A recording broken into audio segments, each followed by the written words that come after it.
Hi, everyone. I am Lorianne. I'm from Milton, Ontario, Canada, and I am with. I am that guy. I am Roy Miller from Dallas, Texas. Welcome to our How We See It podcast. So today we have with us Lauren, and we are really pleased to have her. So I'm going to read off this because it makes it easier for me to get this right. Lauren Jane, she helps entrepreneurs to create an online course from a holistic perspective of integrating mind, body, and business to live a happier life.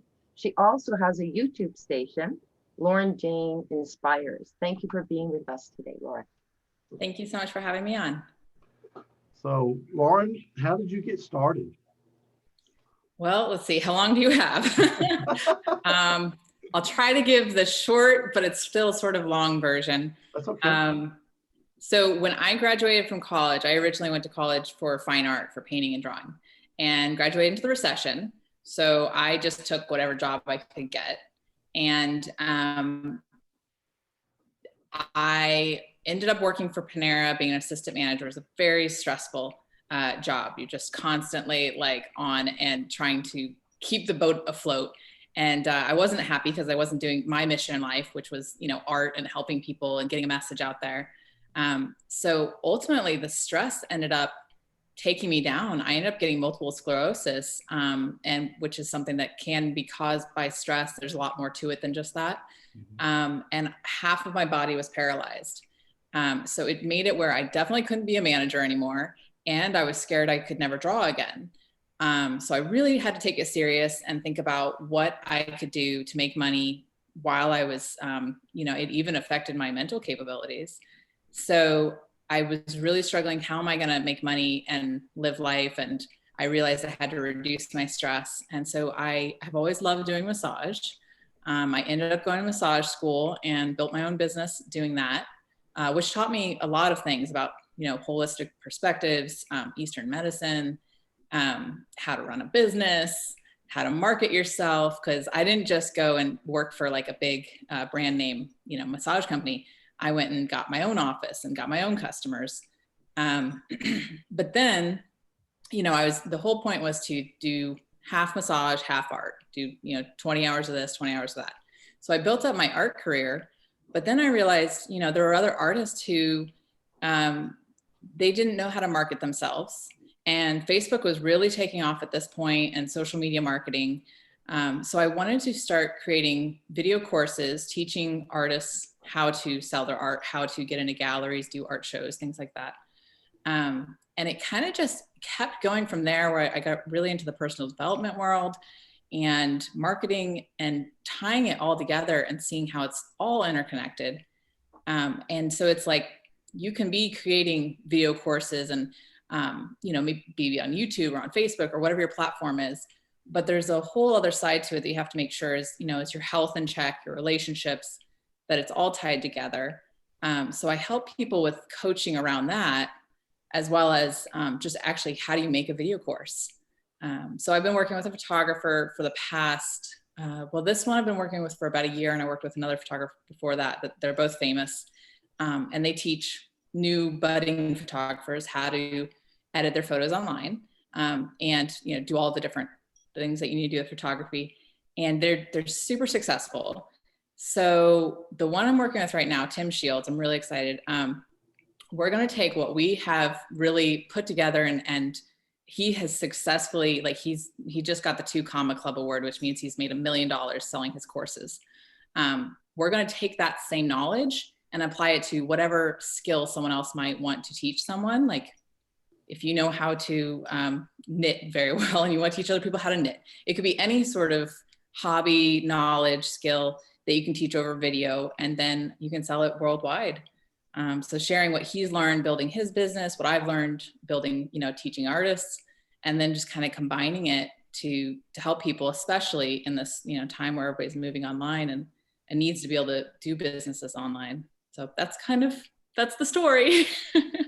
So basically, if I'm understanding what you said correctly, you used your experience and you collaborated with someone else using their experiences, and together you're able to teach people how to get their own course off the ground. Yes, it was like a perfect pairing because I am more on the fine art side of things, but then I was learning, Facebook ads and social media marketing. And then he was more on, he was really, really focused on just building this one business. And he already had it sort of started when I met him. And I had worked for another photographer doing something very similar. So it came together perfectly for us to go together. And I thought, we got to help other people do what you're doing. There's other things that people can teach through the same format, through video courses. So it's like taking your passion and turning it into a business, which is what everyone would love to do, because then you never really have to retire. Definitely. Definitely. Yeah, I think, and anyone at any age could do this. I know there's a little bit of technology hurdles, but the great thing about Tim, I really love his teaching style, is he's very good at explaining something. Like, I think he could tell me how to build a rocket ship, and I would be like, okay, fine, yeah, I'll go build a rocket ship, like step 1, 2, and 3. Well, and I think for a lot of people, when you come to technology, is a lot of people need that step by step, not what everybody knows how to do this. So you skim over that. It's like, here's step 1, here's step 2. Even if it's like just baby steps, give them every piece of information. Don't assume they know anything. As I used to say, pretend I'm a first grader. Definitely. Yeah, that's what it's all about. And I've seen all of his photography courses, and I actually wasn't that great with, an actual real like Canon camera. And I was like, wow, I could learn how to do anything if he taught it this very simple step formula. And I think creatives, we're not always very tech savvy. So being able to communicate to that side, because I'm kind of left brain and right brain, being able to speak to a painter or a drawer and communicate in a way that they can understand how to use technology to their advantage. And no matter the age, that's the thing, is making it where everyone can do this. Right. Yeah. Very simplified. Mm-hmm. And you're right, age is not a matter. I always make the joke about my mother. When my father had his stroke, she took over his iPhone, and she's better at Facebook than I am now. I don't know how she finds some of the things she posts. I'm going, Mom. And wow. She's in her 80s. So yeah, it's just a matter of getting over that intimidation, which it sounds like, both you and Tim as a team do, which is important, because the fear factor comes in a lot, right? Oh my gosh, it's so real. And I've noticed with a lot of the younger 20-somethings that I think a lot of them that have been successful, they just never thought to doubt themselves. And the more that you just have that confidence and you just go forward and say, I can do this, that's really, it's so much mindset. And that's what I love to talk about in, my videos and my coaching and things, is getting past the fear, because we all have it. Definitely. So that's a little bit of your story too, though, is having to overcome that by being moved. Yes. To a location that you never knew about, and away from friends and nobody there. How was that? Yes, I've just moved to Tennessee, and that's because my now fiance, he got a job that's in something similar in the online world. So we were in Florida, and we just moved up here, and that was a really big leap of faith for me. I think I have my cup of coffee that says Lover's Leap. I don't know if you guys have been there in Rock City. It's a famous like waterfall called Lover's Leap. And we moved on leap day, on a leap year. And it was a big leap for me to come here and leave all my friends and family. And so I've done a couple of YouTube videos covering the whole journey. And that's really one thing I'm working on, is getting my own video quality better, and creating more courses and inspirational things, trying to reach the masses with a message. So you said when you got started, you basically taught yourself marketing. Yes. Right? Yeah. I learned a lot from my fiance, Ben Perry, he did this whole organic marketing group for a long time.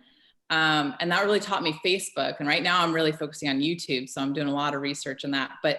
And that's the thing, is like, you can learn so much these days online. Before, you had to go to a library or apprentice, or you just couldn't type something into Google and a YouTube video would pop up and tell you exactly how to do something. Like, it's amazing. Well, Lorianne and I belonged to a group one time, and the guy that ran the group, that's what he told us. He says, YouTube and Google are your best friends. You can So learn true. almost anything there if you don't So know. true. Use that. So how was your struggle when you first started in trying to learn marketing? Well, you make a lot of mistakes. You make posts and then you delete them. You make videos and then you cringe at them, and and that's the whole thing, is you just have to try a lot of things and keep on trying. It's not about how many hits you take, it's how many times you get back up. And struggling to learn how do you, like, it was like looking behind a curtain when I finally realized how like the Facebook algorithm works and the YouTube algorithm. And you stop taking things so personally, and you realize if you didn't get a lot of likes on a post, like there's just certain things that if you post a photo of, let's say, two people smiling and you show their face, and then say, maybe it's like our engagement photo. We just got engaged. The algorithm's going to push that like crazy because it's a life event. It's two happy people. It just has a certain list that it check marks and says, push this post out more people like it, more people comment, and it just keeps going. So once you understand how that works, you realize it's not about you if you didn't get any likes. It's all these other factors. It's all these other things the algorithm's looking for. And they keep changing all the time. Yes. It's almost hourly. Yeah. Really, because like you say, you can make that post and post something a week later similar and nothing. Yeah. And it could be the time of day that you posted it, or what did you post right before that? Maybe it had a whole bunch of likes, so you were kind of snowballing off of that. So sometimes I'll do a post that I know will get a lot of attention and likes, and then I know that the next one is the one I'm trying to get attention for. Like, it's very silly, but if I do in the stories section of Facebook, if you do like a yoga pose photo, it gets a ton of attention. And then the next one, I'll say whatever I really want them to hear. So I'm kind of like sneaking in the messages. Whatever works, right? Whatever works. I mean, to a point, I want to be ethical. Right. Oh yeah, of course. Well, I was watching something too, sorry, Roy, but in regards to TikTok, which has become a really great way as a segue for people to go to your YouTube or to go to your webpage by just doing little clips of videos. It was just interesting. I was watching this guy going, wow, because TikTok, as much as it's been out for a while, it's still not, people don't know a lot about it. Well, the first time I heard about it, someone was saying I should put my art on there. And as a fine artist, I was like, oh, how dare you? Like, how could you? I'm not going to be, like it lowered to that. Because I looked at it and it was a bunch of people just singing and dancing and doing silly things. But then I just saw something the other night. This guy, I don't know if you guys have seen it. He's on like, I don't know, a skateboard or something. He's singing to an older song. What is it? Fleetwood Mac, I think. And he has an ocean spray bottle and he's just drinking, and like, it's just this like sweet little, like he's just skateboarding and drinking his ocean spray and singing to the song. And now it's changed his whole life. Ocean Spray bought him a truck because the whole thing was his truck had broken down. That's why he's on the skateboard. Like, his whole life has changed because of one little TikTok clip. And I'm like, maybe I need to get on there. Maybe I need to respect it a little more. But you're open to making those changes. Yeah. And that is something you got to be open. I hated Instagram when it first came out. And then someone's like, you got to do it. You got to get on there. So I'm like, okay, fine. And I think there is something to be willing to change and be open and try new things, but also trying to focus. Like right now, it's just, for me, it's focused super on the YouTube because it's so hard to be on so many different platforms. It could be a full-time job. And it is for a lot of people. Well, that's what I'm saying. You could, I'm going to make a tweet. I've got an Instagram. I've got a Facebook. I've got, and all of a sudden your day is gone because you've got all this stuff going, Yeah. And I'm all about the work-life balance and trying to find focus. And I'm really picky about my planners. And I actually just simplified down to, I just want to look at just the list for today. Like, I'm not going to even look at the rest of the week, because it's so hard in today's culture to stay focused, you know, and you can go down the rabbit hole of watching videos and posts, and then you're like, hours go by, and what did you do that was meaningful? You know? Exactly. Yeah. I have squirrel syndrome. I can't, oh, wait, squirrel. And over Right. here. You know, so yeah, I get that. I totally get that. So if someone is wanting to, let's say, or we use your knitting example. So someone knits, and they think they've really got something of value. So what would you recommend to them? How to get started? How would they get started? Well, we would take them through, we have like a 4-step system. And we're putting together this course right now. So I'm not super slick with delivery on this. But we are teaching them how to first understand, what is it you're trying to sell, and do you have an audience for it? Do people even want it? And then how do you package that and present it? And then the actual like ins and outs of, how do you make the film? How do you video yourself? And let's say you only have an iPhone. Going from the most basic thing that most everybody can do to a little bit more advanced, to, you know, a better camera, a better microphone. And then how do you actually put it out into the world and advertise it using Facebook ads, and create a website, a very, very simplified website that anybody can create. Just kind of the steps of going from the idea to actually implementing it and creating it and putting it out there. So we're going to be doing coaching programs, actually, you know, we'll meet and talk and work through all the problems together, as well as have pre-recorded videos and step-by-step, you know, instructions. One of the things you mentioned was the audience. Mm-hmm. And you know, there are a lot of, let me call, strange things out there. Okay. And I came across an article where a guy where he lives is up in the Midwest, and there's a lot of arrowheads in that area. So he goes out looking and finds arrowheads. Okay. So I'm thinking, well, you know, I remember when I was a kid, you know, doing that, but he turned that into a $10,000 a month business. Wow. And he got fans arrowheads, so he started doing like a little newsletter, and people subscribed to his newsletter and all this stuff, and he was making 10 grand a month on arrowheads. So I mean, there's audiences out there for almost everything. Definitely. And the more specific you can be to a niche audience, the better. I'll tell you, like, I'm making these YouTube videos, and so I went to a bunch of YouTube Facebook groups, and man, it has never been so clear, because you go in one of those and there's a million different topics. Like, this person's shopping, this person's you know, doing a travel thing, this one's cooking. They're just as many things as you can possibly think of people are doing videos about. So I'm like, okay, they're not all going to want to see my stuff that's about mindset or inspiration or art. So I need to go into art groups, you know, and that's what it's about, finding your audience and people who are interested, because there is someone for everything. As weird as they can get, as specific as arrowheads. And making sure you're talking to them, and what are they interested in, and where would they be? Yeah, you've got to find those places and those people. So with these courses, do you offer them a platform as well to present them? Well, like I would suggest using ClickFunnels as the like the website, and then it goes to Kajabi is where you actually present the video, and they get a membership, you know, log in and watch the videos and can comment in there. Okay. I don't know if that's too specific. No, but I mean, basically, it's a membership site that you're.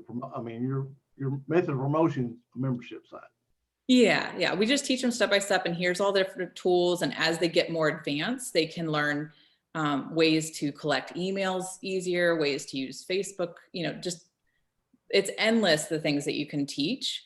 But you got to start somewhere. So simplifying it down to just, first of all, what do you want to sell? What do you know where you can teach?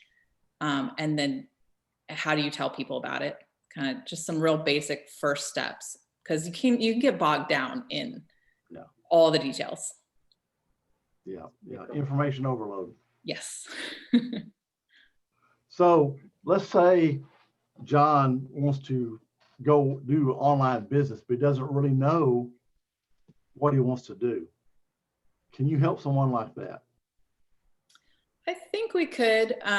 It is a little bit more helpful if they have something already in the back of their mind, but I think that through watching the first few videos, they would start to get an idea and start to see how this could work.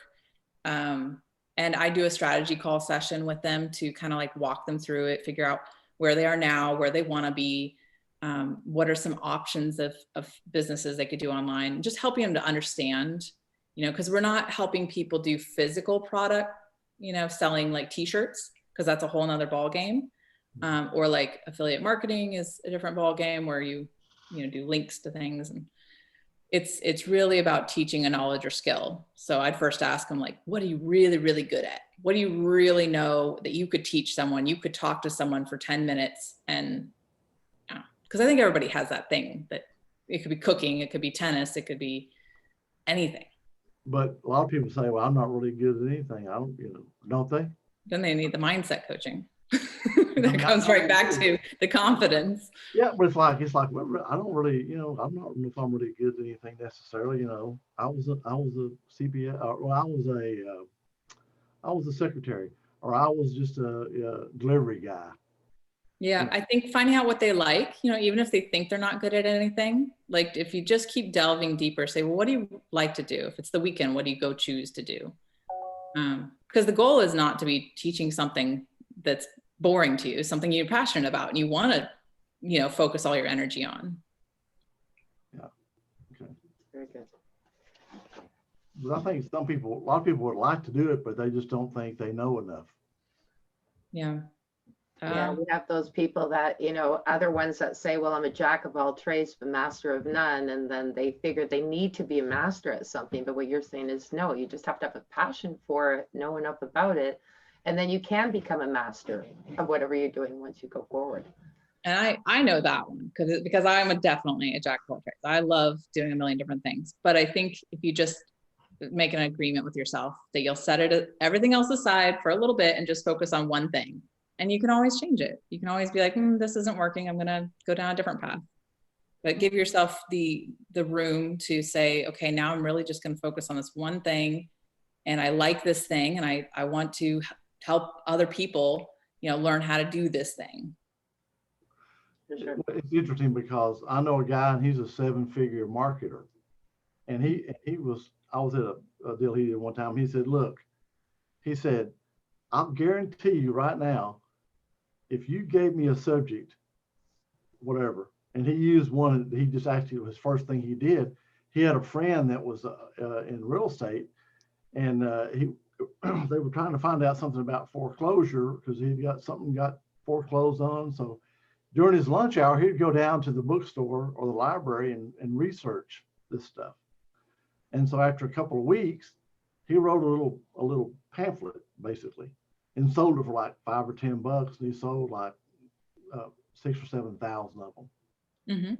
And he said, so if you want to know how, you can spend 2 weeks and just focus on that one thing, research it, organize it, and he said you'll know more than most experts.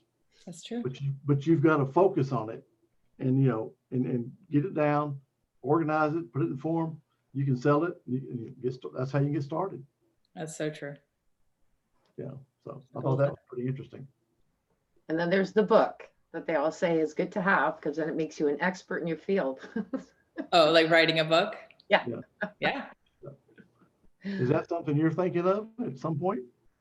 Yeah, I think I would like to write a book at some point. I think it's hard, as you can see, I have a million books behind me, to feel like, what would I say that hasn't already been said before? But I guess that's the artist complex, is you always feel that way. And it's just putting together all the tools in your toolbox that you've gotten from different areas and then reorganizing it and knowing that you have your own voice, your own message to share something, and you're going to resonate with certain people.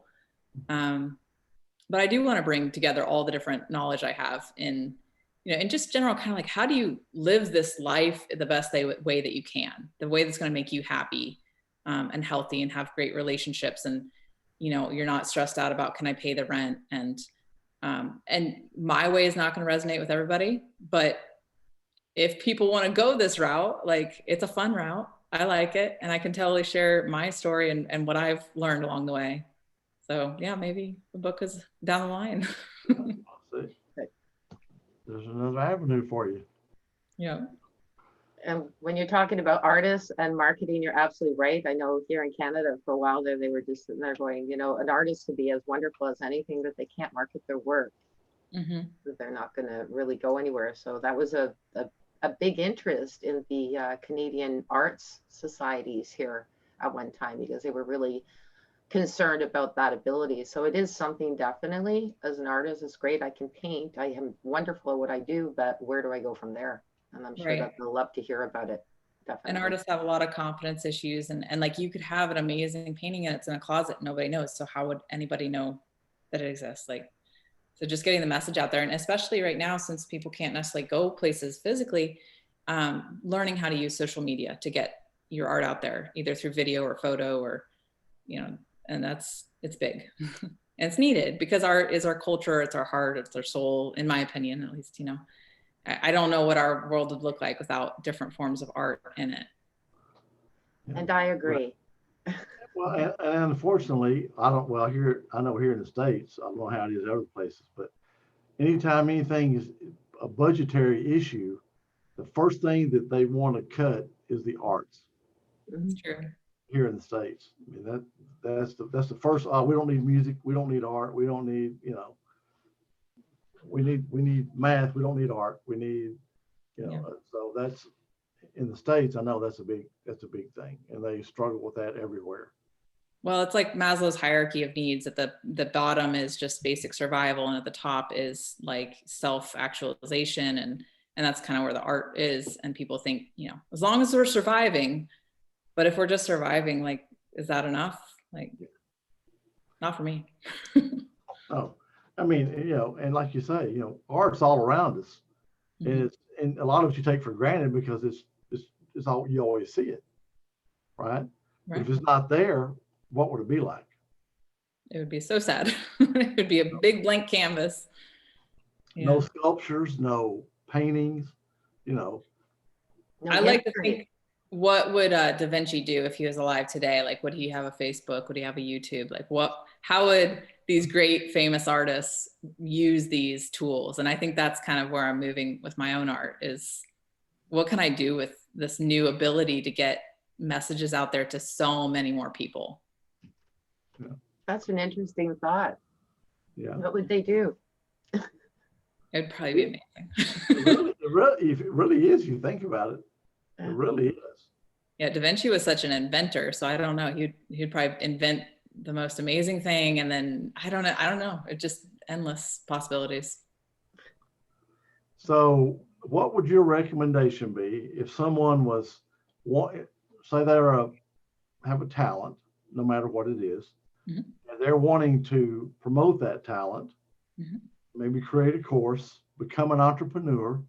You know, what would your advice to them be? Get on a call with me. I'll help you. What do you call that? Shameless self-promotion? Because it's hard to do it all on your own. It's so great if you have someone guiding you through it. But I mean, I guess if you weren't ready yet to talk to someone, do as much research on it as you can. Watch the YouTube videos, Google it. Just try to see what other people are doing that are similar. Like, if you really want to teach people how to play tennis, find other people that teach people how to play tennis. See what they're doing, see what you like, what you don't like, what you would do different, and then go from there.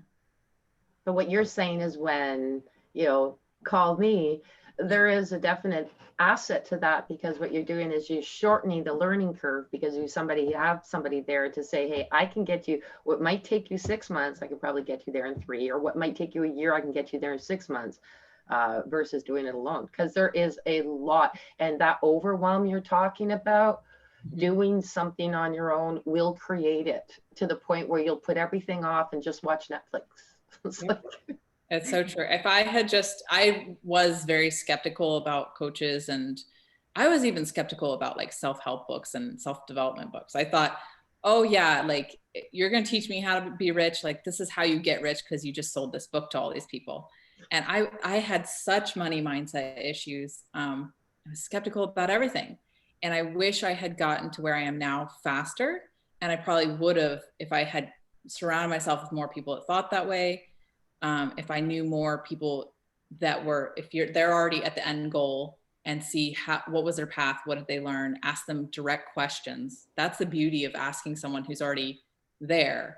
Like, how do I do X, Y, Z? And they can say, oh, do this, don't go down that road. That's gonna lead you somewhere else. It's so much quicker to ask someone in person than to do all this research.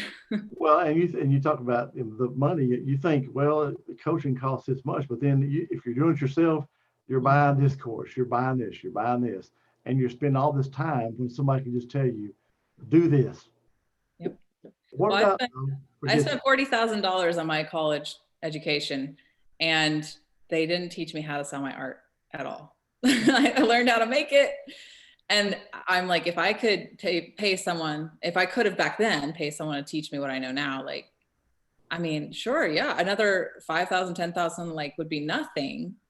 You know, and some of these courses are only a couple $100. Like, I mean, it's crazy. And people pay so much, and it's the society idea of education. And it's not, I love college. I think it was a great experience, but there's so many more options now. And we have to be willing to move with the culture and the changing ways that like education is out there.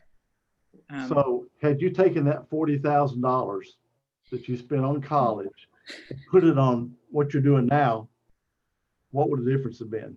I'd probably be a billionaire. I would, I mean, the acceleration, it'd be like getting on that one ride at what is it, Hollywood Studios? There's one that goes super fast, like a rocket. And it would be like that. Yeah.